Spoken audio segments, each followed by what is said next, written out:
na carta a Tito, capítulo 2, foi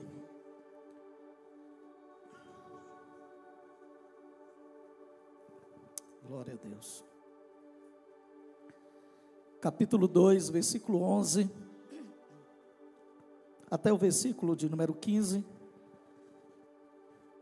Nós vamos ser bem objetivos, não vamos cansar os irmãos.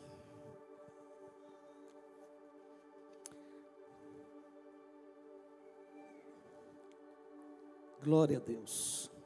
Agora os irmãos os músicos quiser, aí voltem, fica aqui, pega a Bíblia, tá bom?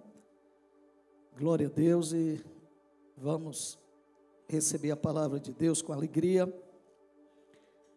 Os irmãos, evite, nesse momento é um momento que nós vamos estar sendo ministrado pela palavra de Deus. Nós vamos servir os irmãos agora com a palavra, e com certeza Deus sempre tem uma palavra para nós. Esse texto aqui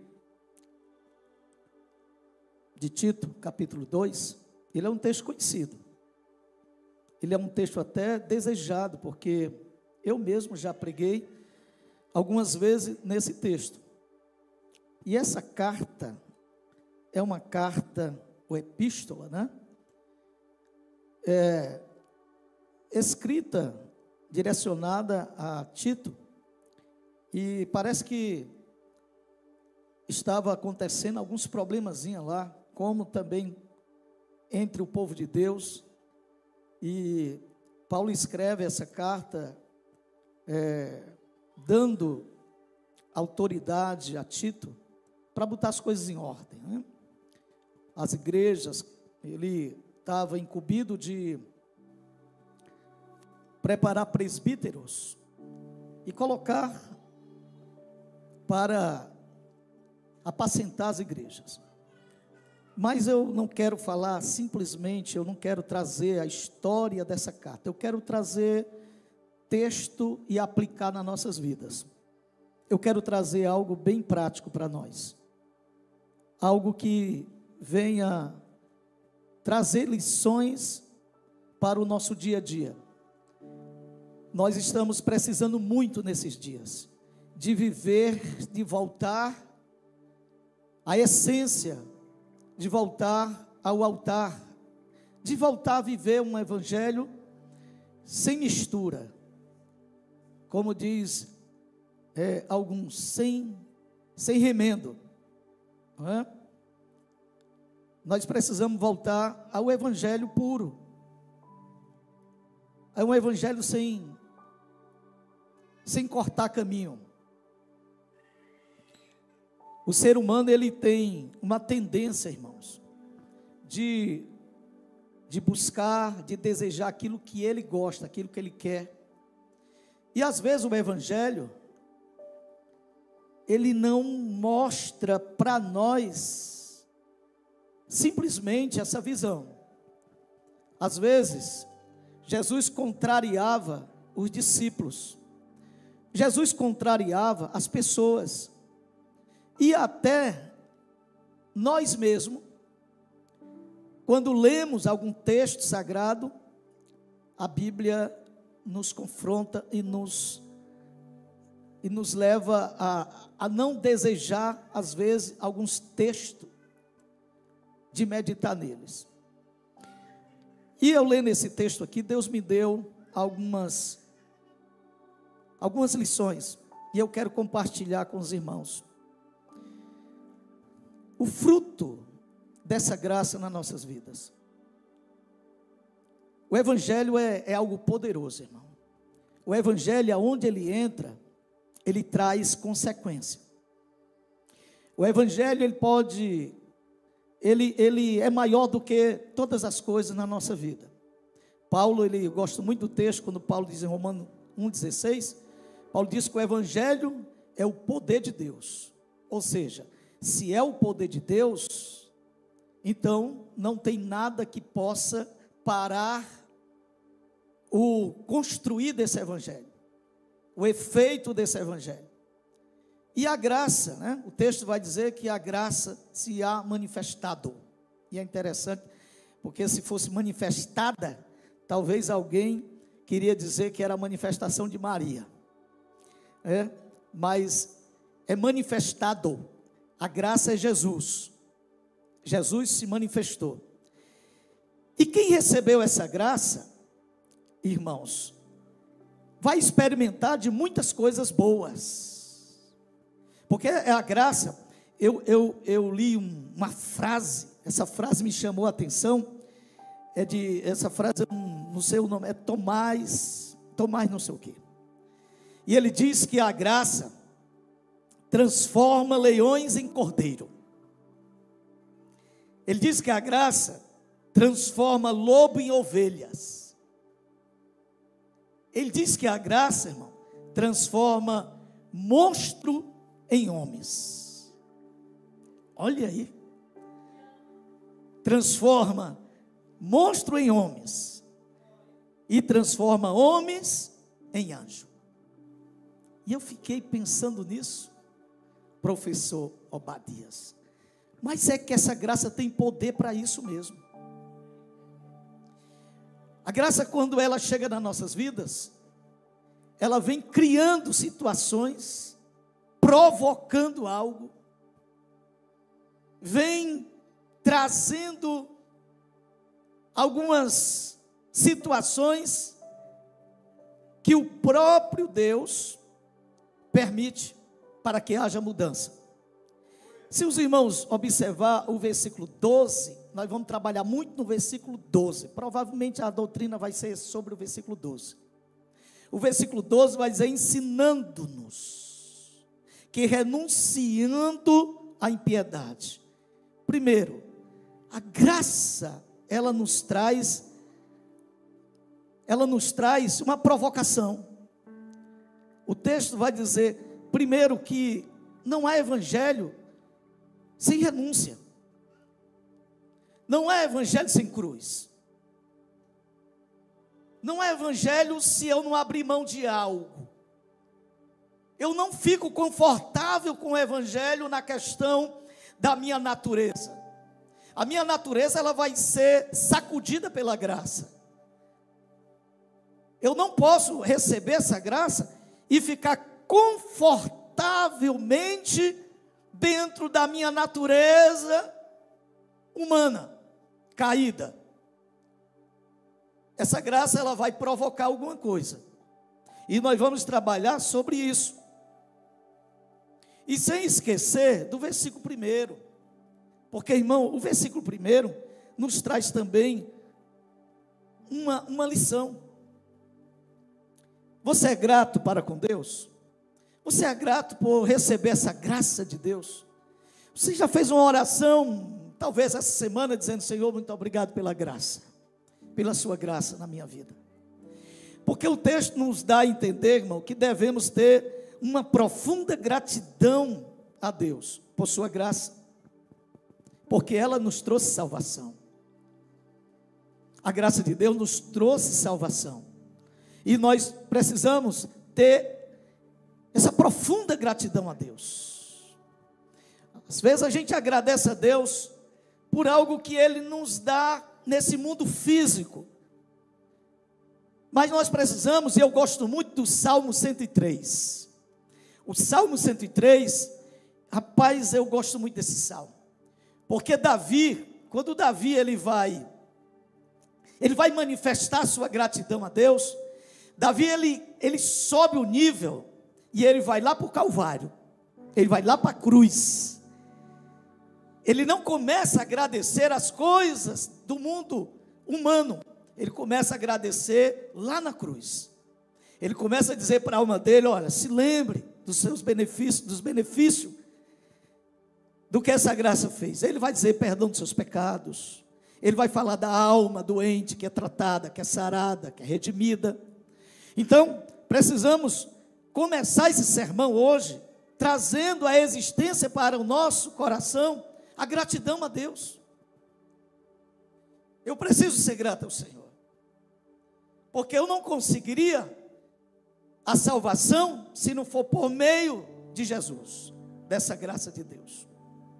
Então, viver baseado na graça, diga comigo assim: viver baseado na graça é viver para a graça, diga comigo, é viver para a glória de Deus.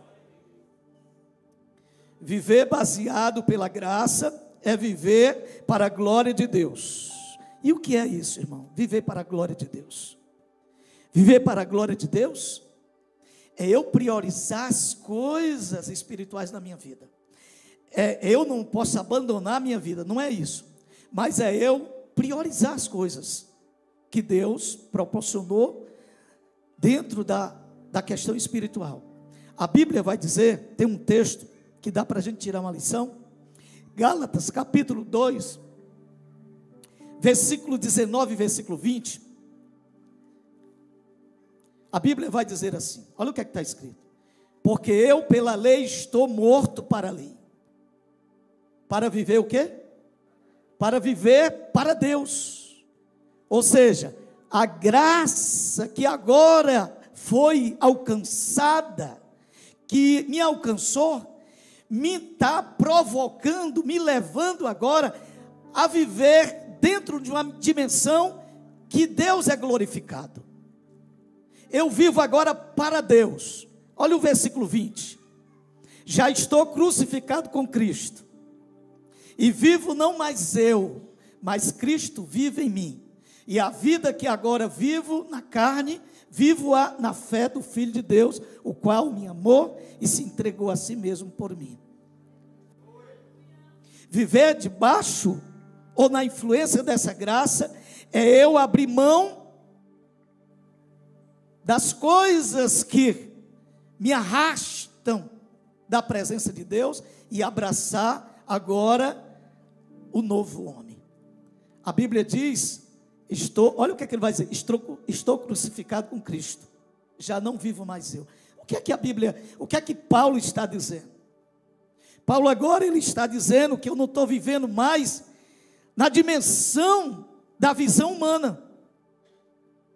Quando ele vai falar lei, tudo bem que a carta de Paulo aos Gálatas está falando justamente isso, da questão da lei e da graça, da obra de Cristo e da lei, que ainda era questionada por esses falsos mestres, lá no contexto de Gálatas. Mas agora, no nosso entendimento, trazendo a aplicação, é que agora eu preciso focar minha vida não mais nas coisas que pertencem a esse mundo terreno, as coisas que são passageiras. Eu preciso focar agora naquilo que é eterno, naquilo que vai permanecer, na vida após a morte.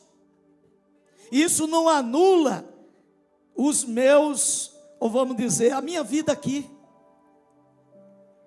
Então, nós podemos ver aqui outro texto. Abra sua Bíblia, 1 Coríntios 10, 31. A nossa vida, ela é para a glória de Deus, irmãos. O nosso viver é para a glória de Deus. O crente, ele não pode viver para a glória dele. Ele não pode viver para o deleite dele. Ele tem que viver para a glória de Deus. Nós fomos chamados para a glória de Deus. Nós fomos salvos para a glória de Deus. Não é assim que a Bíblia diz? Tem muitos textos.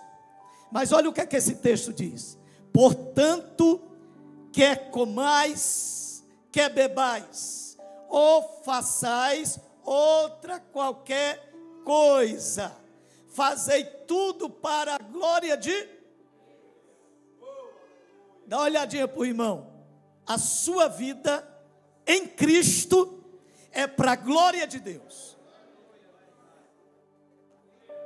A nossa vida em Cristo é para glorificar Deus. Se isto não está acontecendo, tem alguma coisa errada. Nós fomos chamados em Cristo para a glória de Deus. É por isso que Jesus tem um texto no capítulo 17 de João, versículo 4. Jesus vai dizer, acredito que é o versículo 4. Olha o que Jesus vai dizer. Jesus, eu glorifiquei-te na terra, tudo consumado a obra que me deste a fazer. Tendo consumado a obra que me deste fazer. O que é que Jesus está dizendo? Terminei o meu ministério aqui na terra e glorifiquei o teu nome.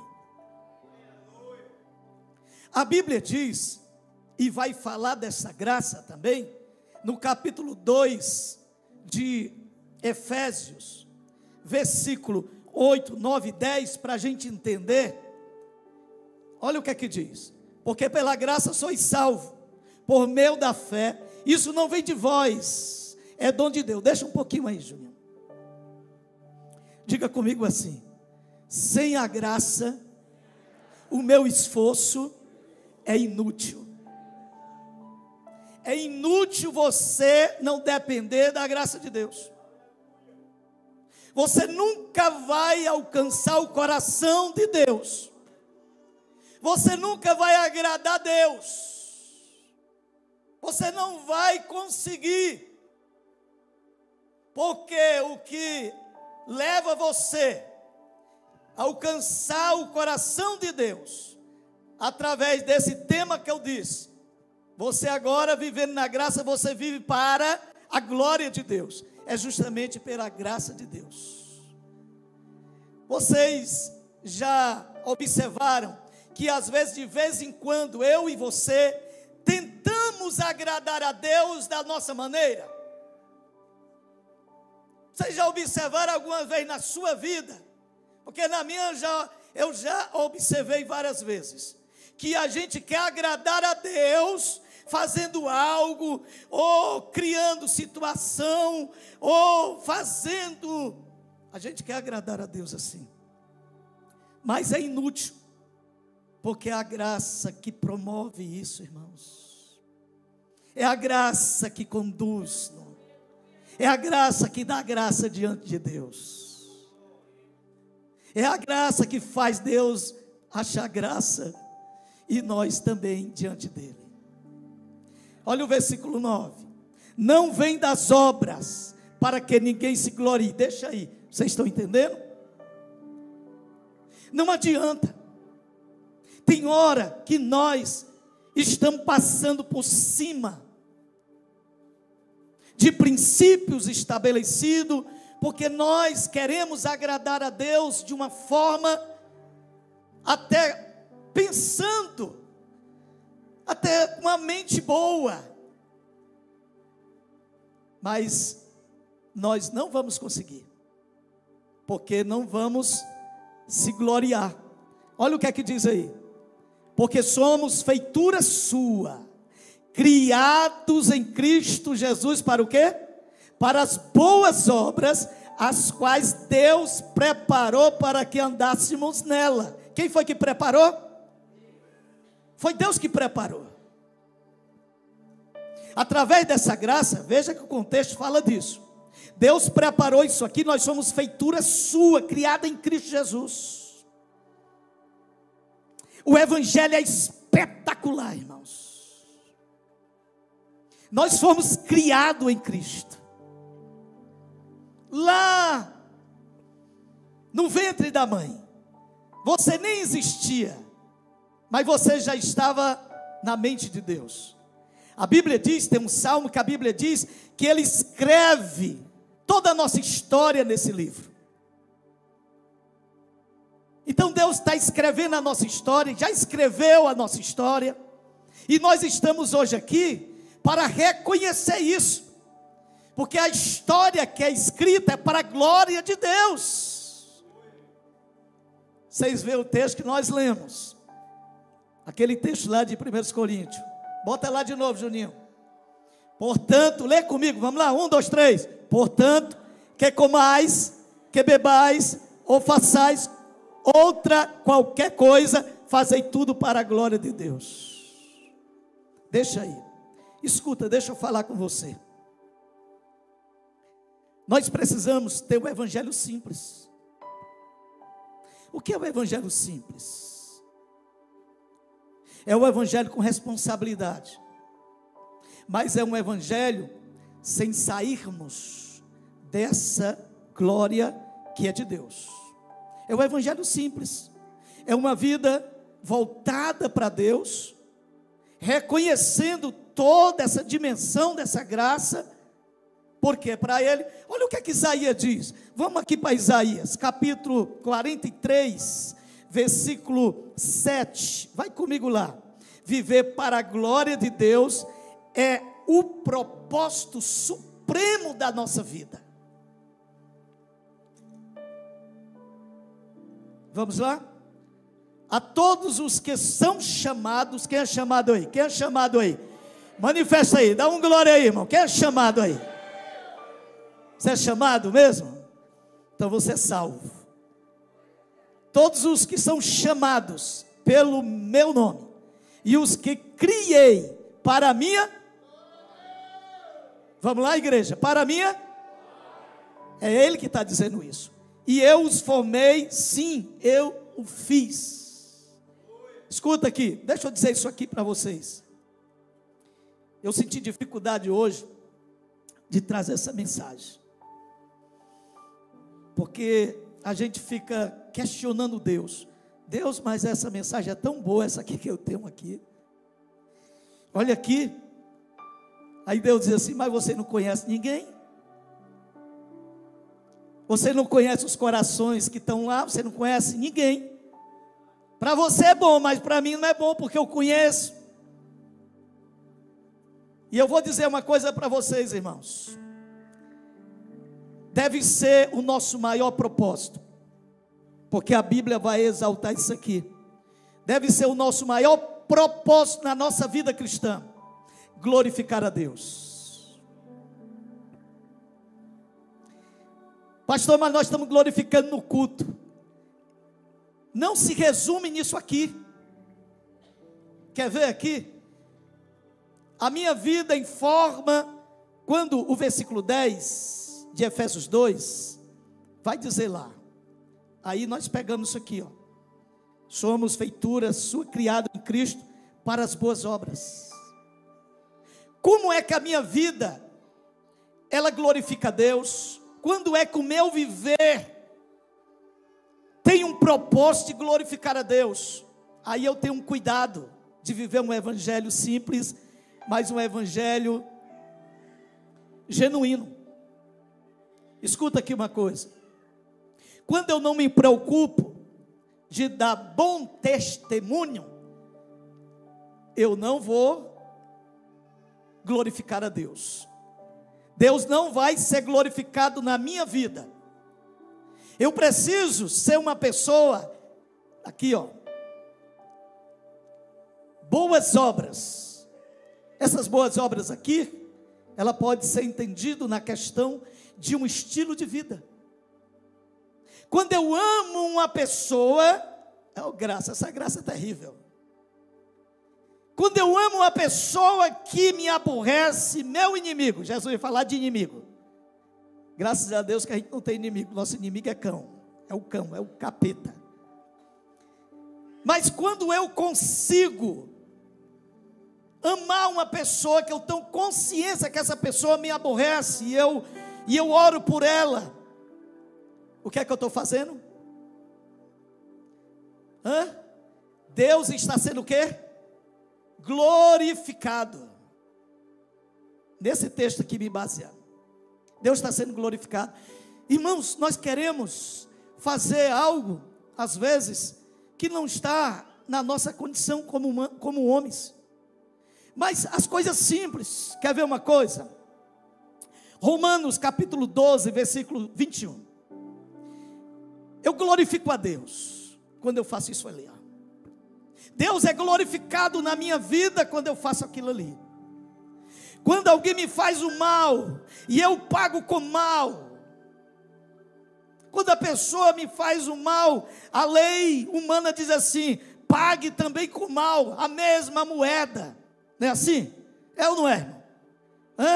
Não, pastor, quando alguém faz um mal a gente dá vontade de meter a faca. Tem esse negócio, não, pastor, o irmão está me fazendo mal todo dia e eu gosto tanto dele, pastor. Não, irmão, a gente procura se domar, a gente procura, Colossenses 3:5, disciplinar, mortificar a nossa natureza. Eu gosto de uma versão que fala natureza, né? Dominai a vossa natureza, e a gente trabalha nisso, mas tem momentos, fazei morrer, dominai, mas tem momentos que dá vontade de a gente arrancar a cabeça de certos irmãos, fazem igual Golias, igual Davi. Mas quando eu venço eu mesmo, porque o maior gigante está aqui dentro, irmãos. A maior luta do ser humano não está fora, está dentro. É ou não é? Sim ou não? Não, pastor, aqui dentro só tem coisa boa. Irmão, tem hora que eu olho assim para o contexto do humano. A gente já se envergonha quando a gente vai no banheiro, né? Jesus, isso é humano. Mas é verdade, irmão. E quando eu faço o contrário, o que é que está acontecendo? Deus está sendo glorificado.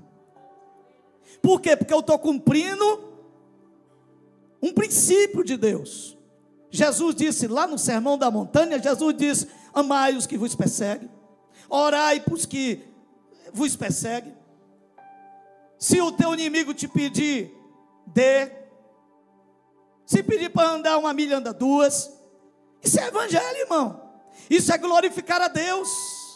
Isso é Deus ser glorificado nas nossas vidas.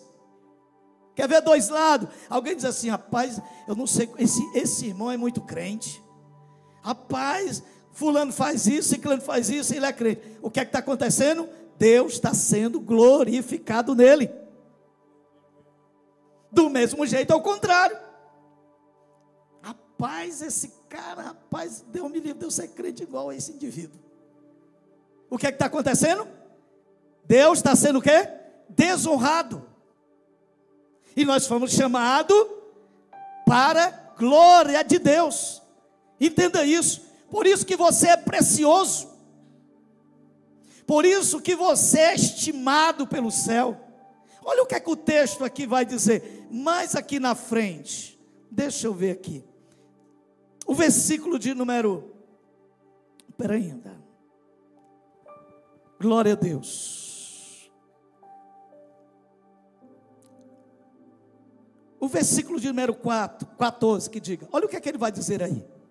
O qual se deu a si mesmo por nós, para nos remir de toda iniquidade. Ele vai dizer, purificar para si um povo especial, zeloso. Diga comigo assim: eu sou especial.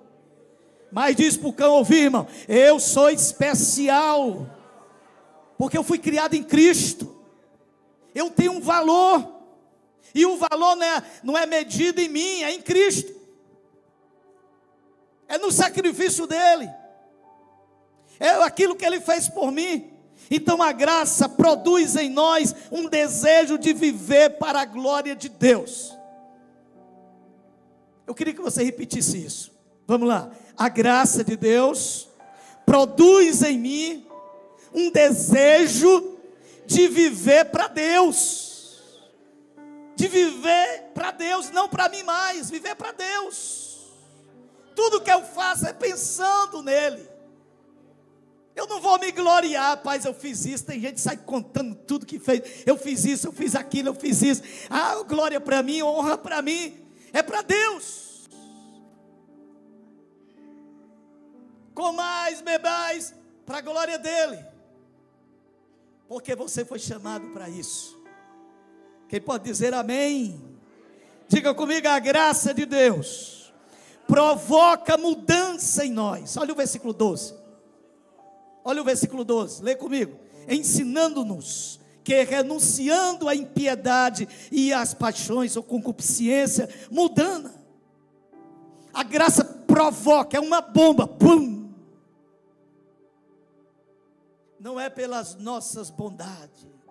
Ai, agora eu sou o santo dos santos. Eu sou o cara, irmão, viu? Vocês ainda não estão libertos, mas eu estou liberto. Glória a Jesus, glória a mim também. É porque eu sou, viu, irmã? Eu sou mais santo, eu busco mais. É porque a irmã não busca tanto, eu busco todo dia. Não. É a graça que provoca isso dentro de nós. Quando você toma uma água morna, o que é que faz? Que queima, rapaz. Quem queima é o fogo do Espírito no teu coração. Uma águazinha morna provoca o quê? Ânsia de vômito. Você toma, tem gente que quando está mal, toma um pouquinho da água morna, né? Sim ou não? É assim a graça, ela provoca e bota para fora toda a sujeira. A graça provoca e bota para fora os desejos. Ela provoca e bota para fora o desejo da prostituição, dos vícios. Põe para fora as coisas malignas. Ela provoca e põe para fora a mentira, o engano, o desejo de falar mal dos irmãos. A graça vem e bota para fora. Ela provoca isso em nós. Ela provoca, você tem que clamar isso. Pastor, eu aceitei Jesus, mas pastor, mas eu não desejo tanto de falar mal dos outros. Eu sonho falando mal dos outros. A graça vai te pegar hoje. Levante sua mão, diga assim: graça, me pega hoje, me pega mesmo. A graça nos provoca, irmão, a mudança, provoca essa mudança em nós. Está aqui, o texto está dizendo isso. Ela nos ajuda, nos leva a renunciar. Isso aqui, irmãos, eu não estou botando a responsabilidade só em Deus, não. Eu estou dizendo que ninguém pode se gloriar por isso. Existe uma ação humana? Sim. Porque se eu não abrir mão do meu ego, da minha soberba, da minha prepotência, orgulho, porque essas coisas, irmão, sabe quem que vê isso? É os outros em nós. Pensa um negócio nojento. É igual mau hálito. Mau hálito, ninguém sabe, né? A gente pensa que não dá fé. O cabo está falando, meu pai do céu. O orgulho, a soberba é desse jeito. É as pessoas que vê. E a graça vê também. A graça vem soprando, botando para fora. E eu amo a graça de Deus. Eu amo Jesus, sabe por quê? Porque eu quero ser livre disso. Eu quero ser liberto disso. E a graça liberta. Só não gosta disso quem não quer ser livre, irmãos. E eu quero ser livre dessa bagunça todinha que está dentro da mente humana. Quando a Bíblia fala da pessoa, do homem, do ser, a Bíblia Sagrada deixa a gente, sabe, irmão, muito preocupado. Porque é isso que acontece. E sabe por quê, amados? Que não há esse processo acelerado em nós. Olha aqui, porque nós não buscamos isso. A gente ora pelos outros, mas a oração nossa de cada dia é uma oração light. A gente não tem coragem de orar uma oração daquelas assim, vamos dizer, uma oração consciente. A libertação, ela começa quando há reconhecimento. Jesus, ele trabalhou assim. E eu gosto, Jesus é meu amigo. Porque Jesus, ele não trabalha forçando barra. Jesus, ele coloca a consciência de cada um. Porque é assim que Jesus quer que eu e você sirva a Ele. Irmão, se vir Jesus com um revólver na cabeça, Jesus não quer. Jesus quer que você voluntariamente diga assim: eu não quero pecar, eu quero me santificar. Eu não quero pecar, eu quero Jesus. Isso tem que ser espontâneo, do Espírito. Decisão, renunciar à impiedade. E a gente precisa orar sobre isso. Orar. Dentro de nós. E eu vou dizer aqui uma coisa. Vai chocar você. Irmão, você não conhece você. Diz aí para o irmão, você não conhece você. Pergunta o que é que tem aí dentro. Pergunta a ele, olha, o que é que tem aí dentro. Diz para ele, manifesta aí. O que é que tem aí dentro? Manifesta. Deixa eu dizer aqui uma coisa para vocês, contar aqui um rápido testemunho. Eu morava numa rua, eu era jovem, e tinha um cidadão. Esse cidadão era muito bem visto nessa rua. Pensa, era uma pessoa pacata, era um homem, todo mundo elogiava esse cidadão, era vizinho da gente, era uma pessoa exemplar, não era crente não, uma pessoa exemplar. Quando foi um dia, era uma pessoa, se você, sabe, procura assim uma pessoa que você, era esse homem, era o cara era ele. Quando foi um dia, ele foi para, antigamente era bodega, né? Merceariazinha, aquelas bodegas que comprava aquele negócio que a turma, meio quilo de açúcar. Se lembra aí, irmão? Irmão. Meio quilo de açúcar que fazia daquele papel, não era, Matias? Comprava meio pão. Tem esses meninos, não sabe de nada disso, não. Comprava lá manteiga. Manteiga, Primor, era boa. E ele foi lá, ele não bebia, viu? Não bebia. E quando ele chegou lá, um cidadão mandou botar lá um copo. Ele tinha aqueles copozinhos, né? Eles mandavam botar lá, aí botou. Aí ele disse assim: põe outro. Aí botou. Foi aqui perto da gente, nessa época. E ele pegou o copo e disse para o cidadão: tome. E ele disse assim: eu não bebo. E ele disse: mas você vai beber hoje? E ele disse: não, eu não bebo. E aquele rapaz pegou, jogou em cima dele e deu uma tapa assim nos peitos dele. Esse cidadão saiu, foi para sua casa, tranquilo. Pedacinho ele volta com uma peixeira desse tamanho e dele uma num peito, só deu uma, o cara morreu lá mesmo. Moral da história: você não conhece você. Eu não me conheço. Agora tem um nessa noite aqui que conhece você, conhece as entranhas, conhece seu coração, conhece tudo que está dentro de você. E a diferença é que Ele domina o seu coração, que Ele conduz seu coração, que Ele gerencia o seu coração todo dia. É assim que a Bíblia diz.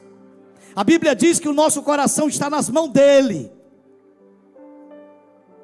Ele tem um controle da sua vida.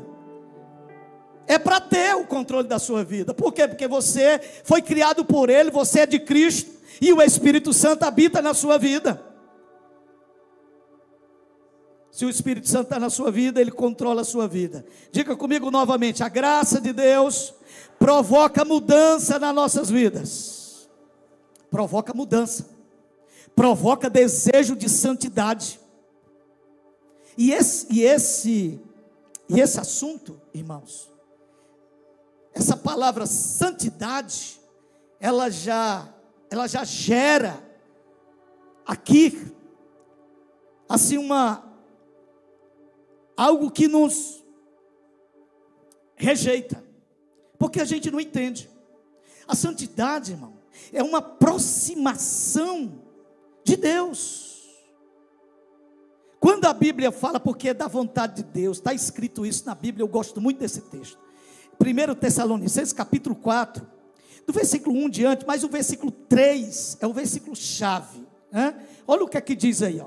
Porque esta é a vontade de Deus, a vossa santificação, que vos abstenhas da prostituição. Aí vai dar mais coisa aí.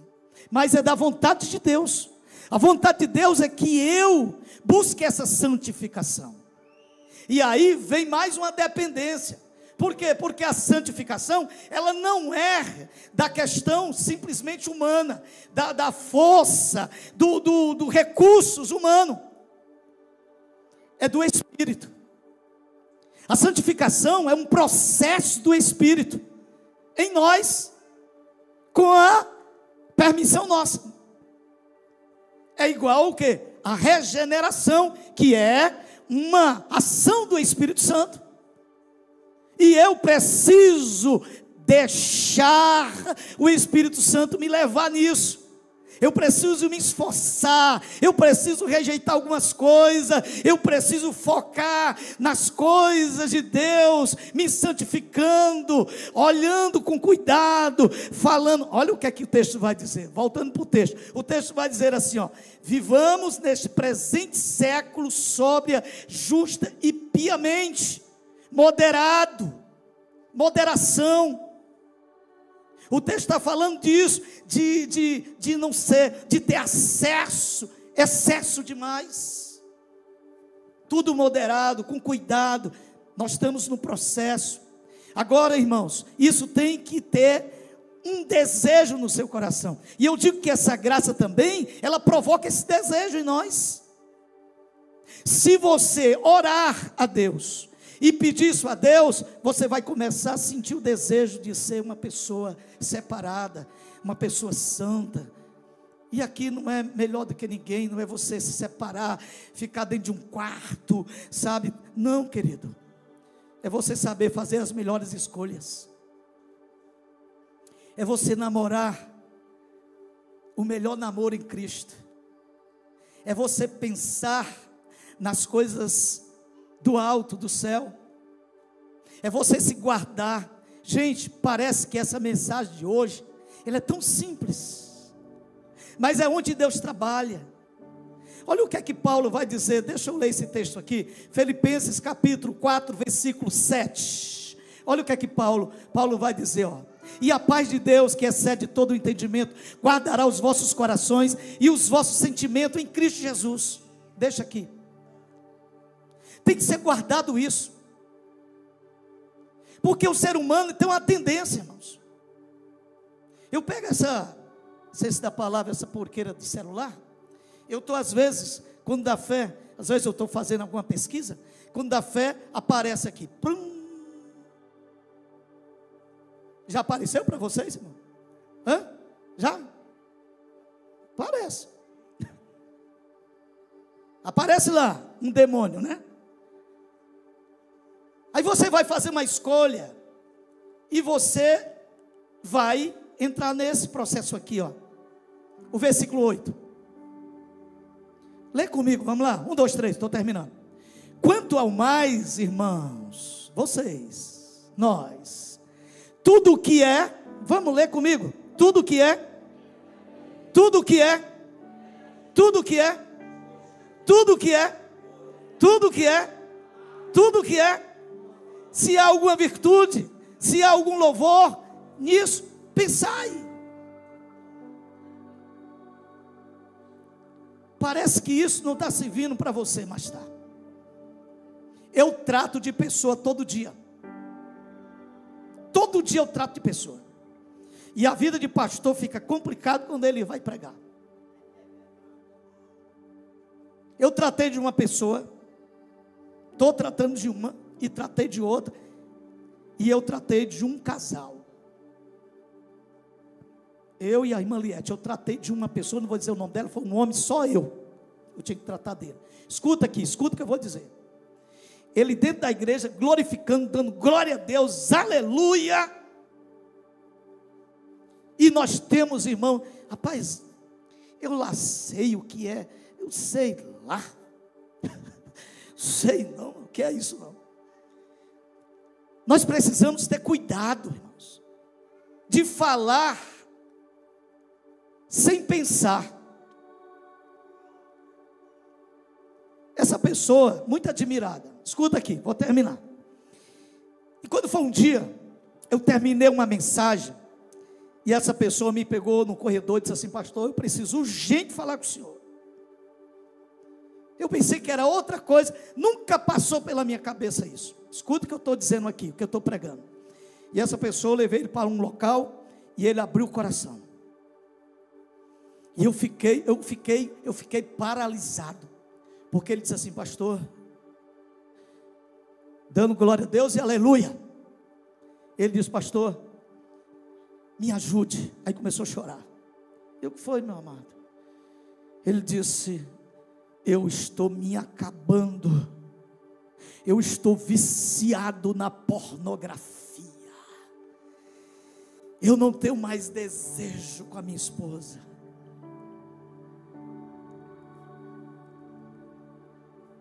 Sabe o que é isso? Está dentro disso aqui que nós estamos pregando. Irmão, nunca, Deus não trabalha assim. Nem bote culpa em Deus, nem bote culpa no diabo.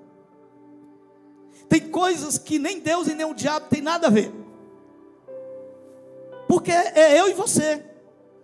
Tem momento que é eu e você que vamos tomar a escolha, vamos decidir. E esse caminho nos leva à maturidade, sim. Esse irmão hoje superou, esse irmão hoje está louvando a Deus, está pregando o evangelho. E ele diz: pastor, eu dei a volta por cima, eu dei um remédio a ele. Professor Badia, eu disse: meu irmão, eu tenho um remédio para você. Pastor, o senhor já tem a solução? Tenho. Qual é a solução? Se arrependa profundamente, vá chorar nos pés de Jesus, e vá buscar a Deus, vá ler a palavra, vá orar, vá jejuar. Depois de bem um ano, ele disse: pastor, que remédio que faz um efeito ligeiro. Por isso que eu digo para vocês, irmão, eu falei isso ontem, pregando ontem, não domingo. E eu disse que tem pessoas que estão curando câncer e estão doentes de câncer. Porque o altar da oração, o primeiro câncer que tem que ser curado é o meu. Primeiro câncer. E nós temos que ter coragem de orar. Eu convido você nessa noite para fazer isso. Finalizo. Diga comigo: a graça de Deus tem poder para fazer pessoas melhor. Diga assim: eu preciso melhorar. Aleluia. Eu preciso melhorar. Se esse for o teu tema, você vai ser inundado pela presença de Deus. Porque o Espírito Santo, irmão, como Ele ama quando a gente diz isso para Ele. Tem até um hino, né? Como é que diz o hino aí? Preciso melhorar. Eu não... Hã? Me ajuda a melhorar. É verdade. Escuta, nós vamos orar agora. Nós temos 5 minutos. Duro de coração nunca vai alcançar a santidade com Deus. Eu falei para vocês que primeiro passo é reconhecer. Jesus disse para o homem: você quer ser curado? Se o cabo fosse ignorante, dizia assim: o senhor é besta? O senhor não sabe que eu estou precisando? Mas é lição que o Evangelho nos ensina. Deus quebra a nossa soberba. Deus quebra a nossa prepotência. Porque no altar com Deus, nada, tudo está patente a Ele. E lá nós precisamos, Deus sabe, é soberbo, mas não diz que é soberbo. É orgulhoso, mas não diz que é orgulhoso. Está falido na vida espiritual, mas não tem coragem de dizer para Deus. Irmão, toda vida que eu peco, eu vou lá para o altar. Pastor, você quer que eu vá para onde? Eu tenho que ir para o altar. É ou não é, pastor?